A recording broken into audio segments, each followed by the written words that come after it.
Frères et frères dans le Christ, paix, joie, grâce, amour à chacune de vous, de la part de notre Père et au nom de notre Seigneur Jésus-Christ, en ce dimanche 4e du temps de Pâques.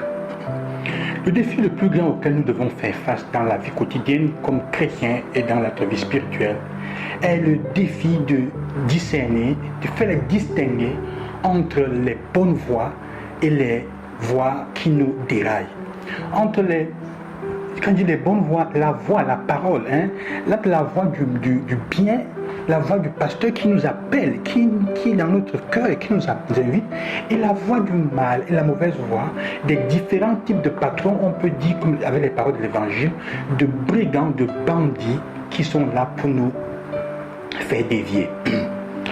Dans l'évangile d'aujourd'hui, en effet, Jésus invite Jean chapitre 10, l'évangile du bon pasteur. Je suis la porte d'entrée des brebis. C'est important pour nous de faire la distinction. Il est important que nous regardions dans notre vie, que nous posons la question de savoir quelle est la voie à laquelle nous donnons le plus d'écoute dans notre vie. Jésus se définit comme le bon pasteur parce qu'il dit le pasteur aime ses brebis. Et il ne nous aime pas pour un intérêt, il nous aime de façon gratuite. Et quand on parle de gratuit, on a peur parce que les gens entendent souvent la capture de la gratuité ressemble à celle de l'infini, à celle de l'éternel. Donc, pour nous, c'est impossible de comprendre ce que veut dire vraiment être gratuit. Mais quand Dieu nous aime, il ne demande rien en retour. Donc, il nous met en garde. Jésus veut que nous dit que nous devons faire très attention à toutes ces personnes qui entrent dans nos vies et se proposent comme si elles étaient Dieu, comme elles veulent devenir notre Dieu. Regardez autour de vous.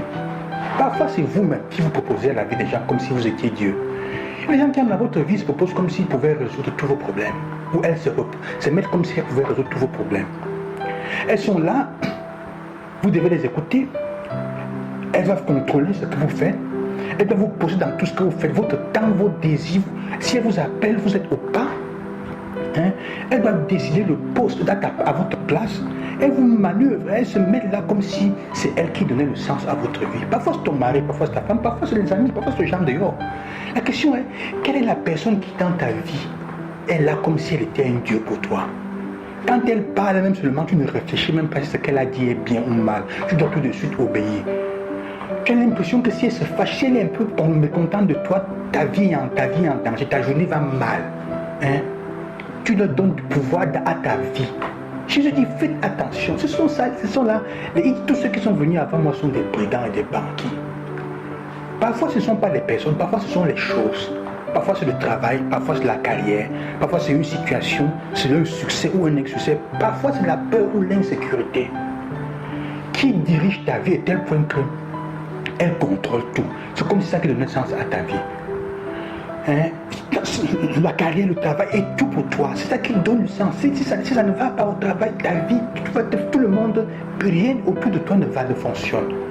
Ça donne une orientation. On peut dire, tu es carrière orienté.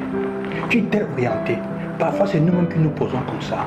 Même avec tes enfants, avec nos amis. C'est comme si nous étions le Dieu. Il n'y a que nous qui puissions résoudre leurs problèmes. C'est faux. Quand tu te mets de cette manière-là, tu deviens un brigand, un bandit. Jésus laisse les gens libres. Il dit, écoute la voix. Quelle est la voix que tu écoutes? Faites aujourd'hui un examen de conscience. Regardez dans votre vie. Quelles sont les personnes ou les situations dans votre vie qui agissent comme si elles avaient le pouvoir de contrôler tout? Les voix que vous écoutez. Les personnes de qui vous avez peur. Pour lesquels l'oncle ou la tante, quand elle t'appelle, ou non, tu dois courir parce qu'elle a l'argent, parce qu'elle me paye ceci, parce que c'est elle qui fait cela, on ne sait jamais. Si j'ai besoin, je vais chez elle. S'il n'y a rien.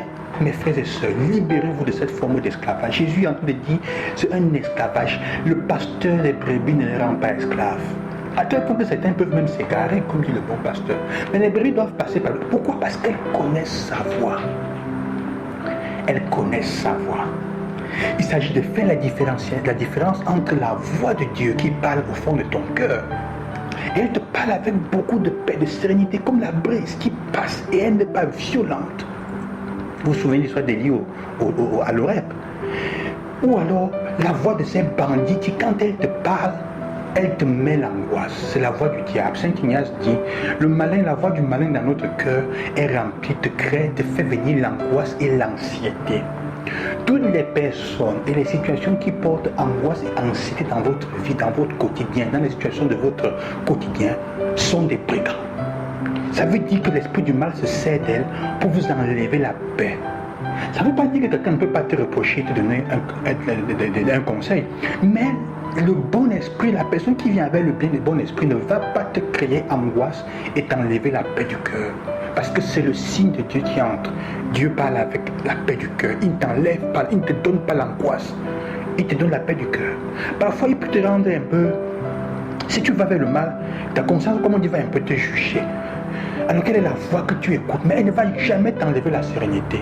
Elle va te faire te sentir un peu mal, comme tu peux dire, on ne va pas dire coupable, mais pas le remords, mais comment dire, le déplaisir, quelque chose te déplaît, donc ton cœur n'est pas en paix.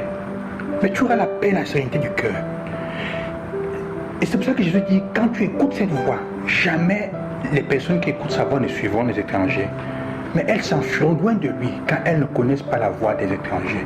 Si on écoute la voix du Christ, on va s'enfuir loin de toutes ces tentations qu'il y a autour de nous qui tendent à nous embrigader, à nous emprisonner, à nous tenir sous leur joug et nous massacrer comme brebis du Seigneur. Alors regarde bien dans ta vie aujourd'hui, assois-toi en ce moment, demande à Dieu le Seigneur la force et la grâce, l'illumination de l'Esprit Saint, et vérifie ta vie quelles sont les voix des étrangers qui sont dans ton cœur et qui remplissent ta journée. Les personnes, tes familiers, tes amis qui se comportent comme s'ils étaient tes patrons alors qu'ils viennent avec l'esprit du mal. Le malin se sert d'eux pour vouloir t'éliminer comme brebis du Seigneur. Et demande la grâce d'entendre la voix du pasteur et d'aller vers lui, de fuir les étrangers dans notre vie, les mauvais pasteurs. Je bénis au nom du Seigneur de nous ressusciter. À demain, frère. Bonne semaine. Loué soit Jésus-Christ.